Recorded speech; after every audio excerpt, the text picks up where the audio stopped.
Saludos República Dominicana, soy José Eliseo Almanzar, esto es Paneo Semanal, dando las gracias a Dios porque nos permite estar aquí una vez más y a ustedes que nos hacen el honor de escucharnos por esta Sol 106.5 FM y de vernos en YouTube, en nuestro canal Paneo Semanal y en el canal de Sol 106.5 y de vernos en nuestras redes sociales, Instagram, Facebook, Twitter, Paneo Semanal. Saludando a mi querido compañero Luis José Polanco. Muy buenos días, Eliseo, y muy buenos días a nuestros queridos y amables televidentes que nos hacen el honor de su audiencia todos los sábados de 10 a 12 meridiano en este su programa Paneo Semanal. También nos pueden ver y escuchar en todas las plataformas de RCC Media. Como siempre, hacemos un paneo mundial, internacional, por todas las geografías en donde se están produciendo las informaciones importantes desde nuestro punto de vista.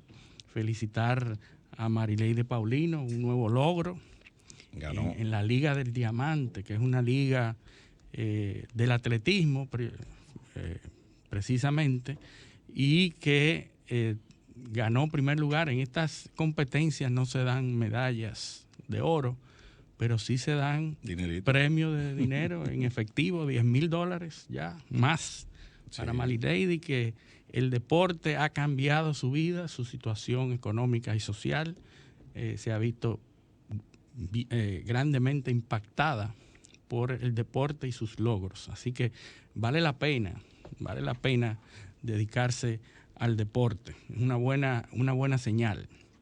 Y seguimos.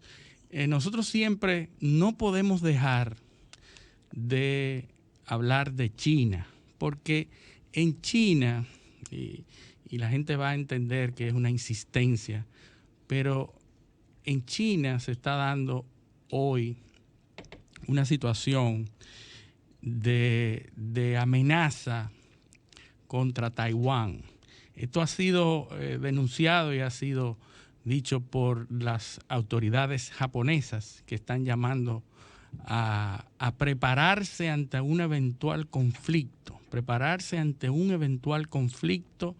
de China contra Taiwán. Ya sabemos y hemos dicho hasta la saciedad que China reclama el territorio de Taiwán. Taiwán tiene un sistema diferente.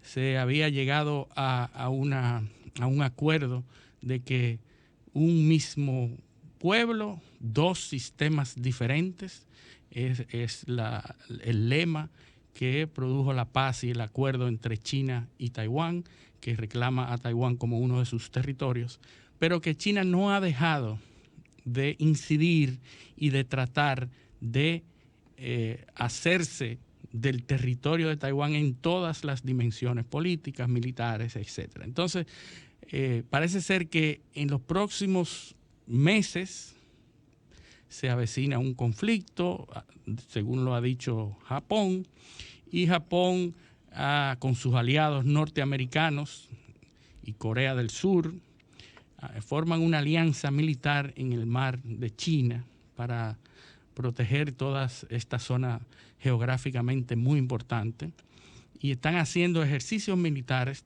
Japón, Estados Unidos y Corea del Sur, para tratar de alguna manera de retardar ese conflicto que China ha estado tan deseosa de iniciar,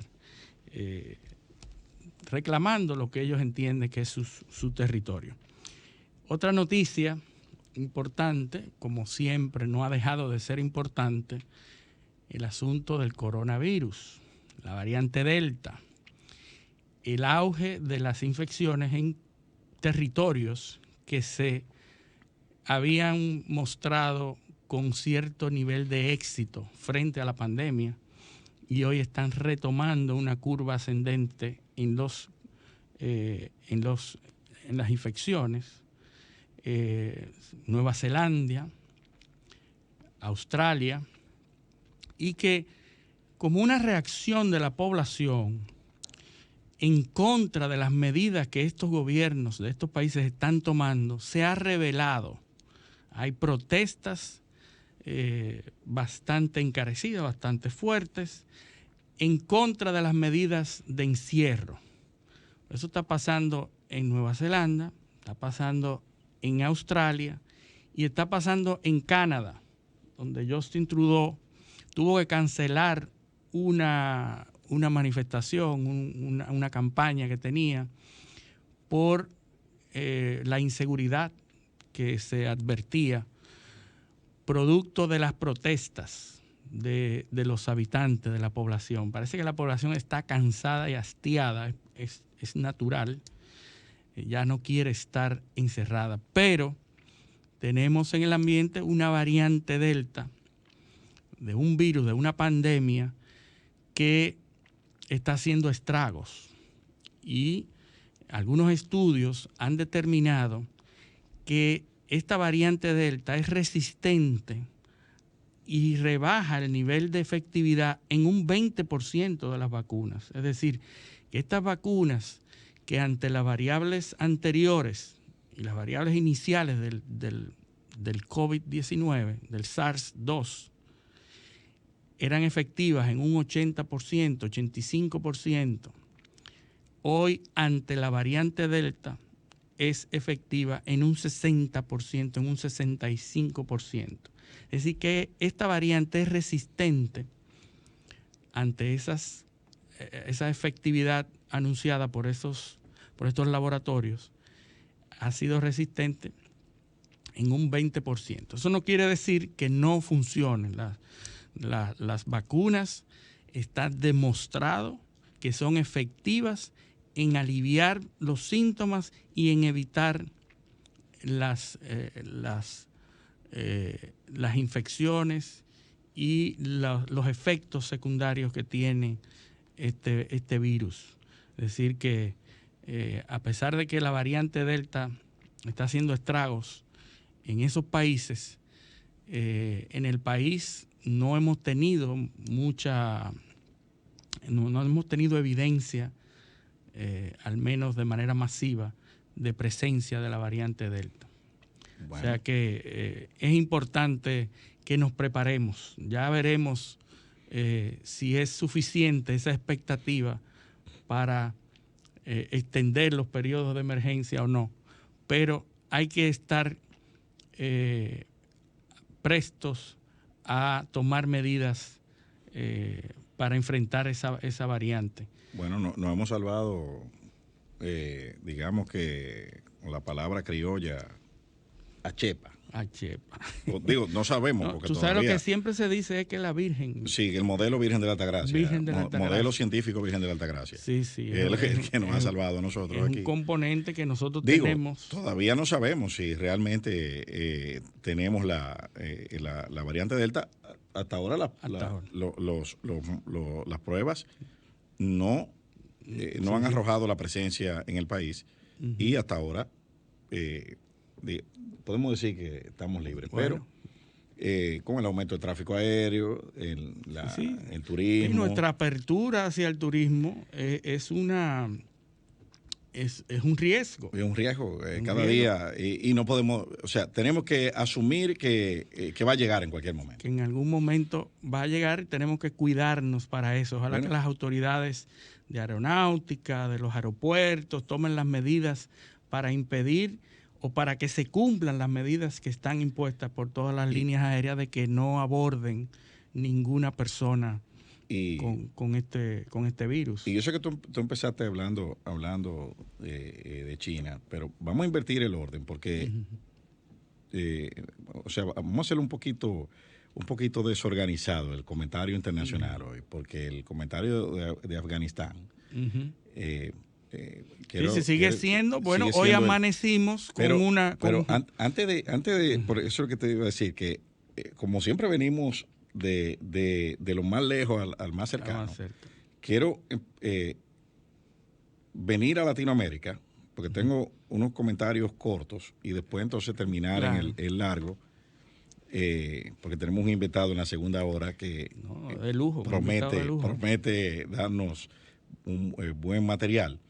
Y es decir que ayer en Colombia se lanzó a ruedo un candidato a la presidencia que promete ser una buena opción para ser el contendor de Gustavo Petro, que es Alejandro Gaviria, rector. Familia del expresidente. Bueno, Gaviria es un apellido muy común. Muy común en Colombia, sí.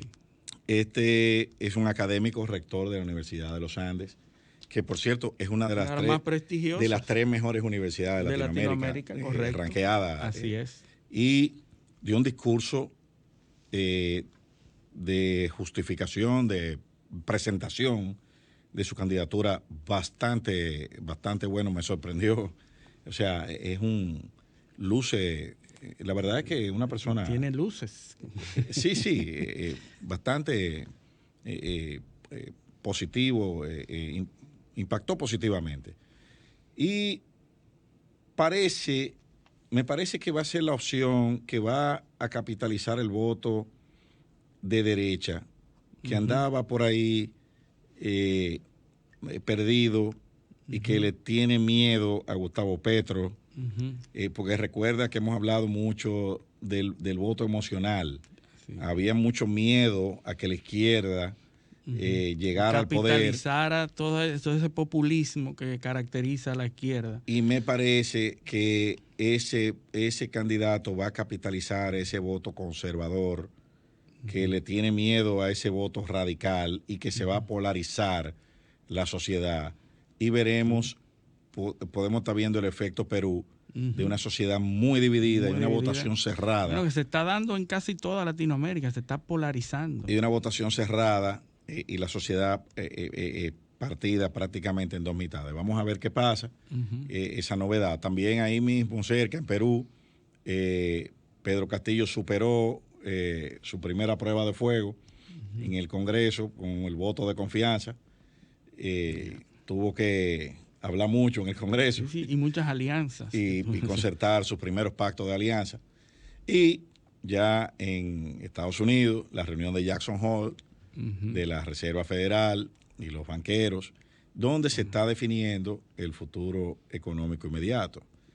¿Qué están discutiendo ahí? Si los bancos continúan comprando bonos del Tesoro o no. Ya los estímulos económicos terminan en septiembre. Ahora, ¿qué va a hacer la banca norteamericana? No van a subir los tipos de interés, es un hecho. Entonces, ¿cómo van a seguir estimulando las economías? ¿Van a seguir comprando bonos? ¿Van a subir los tipos de interés? ¿Es la recuperación económica suficiente como para no intervenir en los mercados? Esa es la disyuntiva que se está decidiendo ahora. La inflación es un tema importantísimo, porque los Estados Unidos se ha metido en una de sus deudas externas más grandes en la historia, los estímulos, todas esas actividades. Han comprado el equivalente al 11% del Producto Interno Bruto en estímulos. Imagínense. Ya las economías están saturadas. Japón tiene el 140% de su Producto Interno Bruto en deuda. Si no se toman medidas, será insostenible. Sí, ya están llegando a niveles de insostenibilidad. Entonces, el dilema ha sido que la espiral, cada vez que se ha hablado de dejar de estimular la economía con esas compras masivas de bonos, los mercados se desploman. Sí. O sea, ya parece que el mercado no reacciona si no hay compra masiva de bonos. Entonces, es un gran problema porque no se ha encontrado la forma de que el mercado sea autosostenible sin esas intervenciones gubernamentales. Bueno, veremos cómo tendremos que invitar a un economista internacional que nos explique y nos dé detalles de cuáles son. Experto en eso, porque realmente, y cuáles son las perspectivas futuras. Sí. Porque el tema es que eso no se puede perpetuar. Imposible, no hay manera de hacerlo. Exactamente. Entonces no bueno, ya ahora sí nos vamos a cruzar con la noticia del día de hoy, indiscutiblemente seguimos en Afganistán. amanecimos, como decía al principio, con ataques vía dron hace horas, específicamente, ataques de los Estados Unidos a objetivos de ISIS-K. La versión 2021. La versión 2021 de ISIS-K, Karazán. Karazán es una provincia. Pues es Kabul también. Bueno, pero en este caso es de Karazán, ISIS-K, que es un enemigo de los talibanes y enemigo del régimen Afganistán que acaba de caer, enemigo de los Estados Unidos. Ahora, ¿De quién es que es amigo? Bueno, es increíble. Los musulmanes tienen desde el origen problemas de unificación. Tú sabes que los chiitas y los sunitas desde el principio tienen problemas, claro, de concepto y de origen. Eso te iba a decir, porque vamos a ver, y hay una esta cuestión del terrorismo, del fundamentalismo religioso instrumentalizado ya como terrorismo político, es una manufactura norteamericana. Sí. Recuerda la operación Ciclón. Exacto. La CIA. Zbigniew Brzezinski, que fue asesor de seguridad. Asesor, politólogo, polaco. Sí, tiene un doctorado en Harvard, Eliseo, y que de niño había estado combatiendo ante la ocupación comunista de Polonia. Salió a los Estados Unidos y ahí se crió, se formó, obtuvo los doctorados en Harvard y llegó a ser la figura más importante de la política exterior de los Estados Unidos con Jimmy Carter, una de las figuras más influyentes de ese momento, que tiene un artículo, creo que de una revista francesa, en donde él dice: yo creé el terrorismo yihadista y no me arrepiento. Exacto. Es porque decir, ¿qué es lo que hace? Murió hace 4 años. ¿Cuándo se crea eso? ¿Qué pasó en el 79? La revolución islámica, Irán. El golpe de Estado del ayatollah Ruhollah Khomeini. Sí. El ayatollah gana la revolución islámica. Sí. ¿Y qué es lo primero que hacen cuando llegan a Teherán? Secuestran a todos los norteamericanos. Sí. Famoso secuestro que mantuvo en vilo la embajada de Canadá. Ese es el imponderable. Eso era lo que ninguno de los servicios secretos estaba esperando que hicieran. Porque, vamos a financiar esto, pero nadie sabía que iban a hacer eso. Secuestran a todo el mundo. Ahí se disparan las alarmas. ¿Qué pasa? Que la revolución islámica era chiita. Sí. Había que montar una operación con la facción enemiga que eran los suníes. Sí. Y por eso Brzezinski monta esta operación en Afganistán, que son suníes. Sí. Que son de la misma línea que los saudíes. Exacto. Que son... Esas dos facciones, hay que recordar, cuando Mahoma muere, exactamente, se disputan quién va a ser el sucesor de Mahoma. Y el imán después de Mahoma, la figura principal religiosa de Mahoma, se la disputan. Y entonces los chiitas que abogan porque el nieto de Mahoma, Ali, ¿verdad? Ali, exactamente. Sobrino. Es sobrino porque es hijo de la hermana.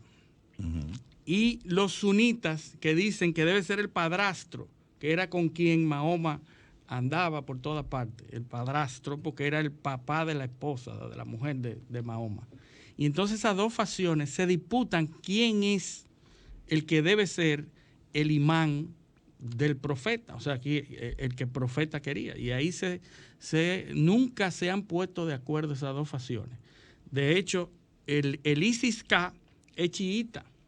Pero dentro de esas facciones hay varias corrientes. Otras denominaciones, correcto. Porque, por ejemplo, los suníes es porque el Corán se transmite a través de sunna. La sunna es un canto. Es un canto y creo que tengo entendido que es la forma, que es la vía. Exacto. Suní es lo que quiere decir sunna, la vía. La sunna es un canto. Los chiíes es la interpretación literal. Sí. O sea, no se puede ni siquiera traducir. Son más ortodoxos. O sea, son radicales. Más radicales, correcto. Entonces, eso son diferentes corrientes. Sí. Entonces, cuando se dan esas divisiones, Brzezinski se va a esos sitios que son los más atrasados, entrena, forma una milicia de unos 30,000 hombres. Sí. En esos lugares que son los más atrasados, los infiltra. Sí, mercenarios. Los recluta en diferentes tribus y los mete ahí a hacer desorden. Y fomenta la división ideológica, conceptual, religiosa. Y los adoctrinan en diferentes... Y los mete a hacer desorden ahí. Pero para que le hagan frente y perjudicar a los soviéticos que estaban en Afganistán. Pero a la vez, ¿con qué país hace frontera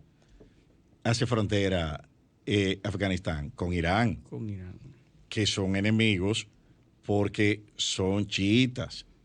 ¿Entiendes? Sí. Era un doble play. Doble play. Y también Afganistán hace frontera en el por el noreste con China. Tiene una frontera de 76 kilómetros en la zona, en la provincia de Xinjiang, una frontera de 76 kilómetros de extensión donde está la etnia de los uigur, que son musulmanes también.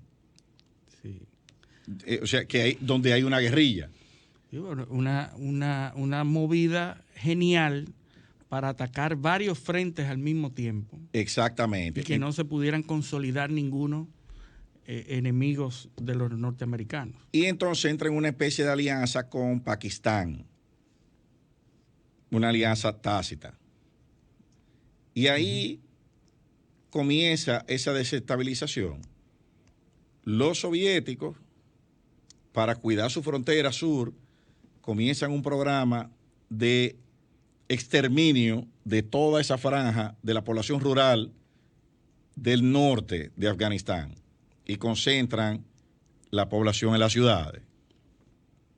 Entonces, toda esa gente, quedan cientos de miles de huérfanos, y esos huérfanos los concentran en escuelas, eso lo dijimos el sábado pasado aquí, y esas escuelas son las que forman esos estudiantes, que son los talib, y el plural es talibán. Los talibán son los estudiantes. Esos son los niños de los 80, que son los adultos de hoy, que son los estudiantes, los talibán. Sí, que tenían el control hasta que los norteamericanos ocupan Afganistán. ¿Qué pasa? Que había un millonario saudí llamado Osama Bin Laden, que heredó unos 600 millones de dólares de Al Qaeda y formó Al Qaeda. Le dieron refugio ahí porque era de una etnia, de una facción. O sea, porque fíjate que los saudíes también son suníes. Son suníes. Son suníes de la línea religiosa de interpretación. De la misma corriente. Más cercano de los suníes. Por eso Bin Laden se va y lo protegen ahí y financia. Sí, aliado norteamericano en ese momento. Exacto. Incluso recibe adiestramiento y entrenamiento de los norteamericanos. Pero comienza a conspirar contra los Estados Unidos. Los Estados Unidos comienzan a presionar para que se lo entreguen y los talibanes se niegan a entregarlo y lo protegen. O sea, esa es la deriva que eso toma. Sí. Fíjate que los chinos sea, a ti que te gusta mucho el tema de China, los chinos tienen también un problema de seguridad con los talibanes. Sí, pues tienen fronteras. No, porque los chinos tienen un problema con los uigures. Los chinos tienen un problema de terrorismo con los musulmanes. Lo han resuelto como resuelven los chinos. Tú sabes. O sea, los chinos tienen un sistema. Genéticamente, ellos identifican quiénes tienen. O sea, van a los cementerios y desentierran los cadáveres para saber quiénes tienen genes musulmanes. De esa ascendencia islámica. Ascendencia de esa zona para identificarlo. ¿Quiénes son? Y lo tienen ubicados. Increíble. Eso, o sea, es impresionante. Hasta ese nivel han llegado los chinos. Entonces, han pactado con los talibanes para que no permitan actividad subversiva en esa zona a cambio de tú sabes, o sea, no me permita un acuerdo tácito. Sí. Pero ¿cómo lo presionan? A través de los pakistaníes. Porque Pakistán es el financiador de Afganistán. O sea, los pakistaníes son los que lo mantienen. Sí. Hay una ruta de comercio también. Ahora, ¿cuál es la importancia estratégica? Ahora los chinos, ahora que se está barajando el tablero de nuevo, Afganistán tiene entre 1 y 3 trillones de dólares en minerales. Sí.